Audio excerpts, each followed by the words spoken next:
Assalamualaikum Cikgu, saya Nurjan Hamid Sarah binti Ronizam, wartawan dari TV PSS SK Felda Jengka 9. Boleh saya tahu nama Cikgu siapa? Waalaikumsalam warahmatullahi. Nama Cikgu ialah Mas Zamir Khalid. Cikgu berkhidmat di mana? Cikgu berkhidmat di PKG Bandar Pusat sebagai pegawai USDP PPD Maran. Dah berapa lama Cikgu berkhidmat? Dalam bidang pendidikan, Cikgu berkhidmat selama 23 tahun 4 bulan. Oh my God! Wow! Lepas tu Cikgu masuk di PKG Jengka 6, bertugas di PPD Maran 2 tahun dan kembali semula ke PKG Bandar Pusat bermula tahun 2023. Boleh saya tahu apa rahsia ataupun pencapaian Cikgu boleh sampai ke tahap ini?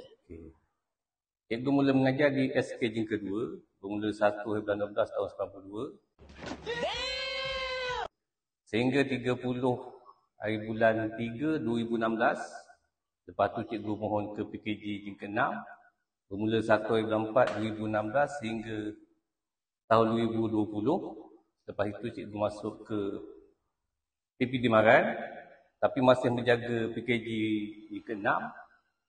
Pada tahun 2021, Cikgu berpindah ke PPD Maran, sektor perancangan sehingga hujung 2022 dan pada tahun 2023, Cikgu kembali semula ke PKG Bandar Pusat sebagai pegawai PKG.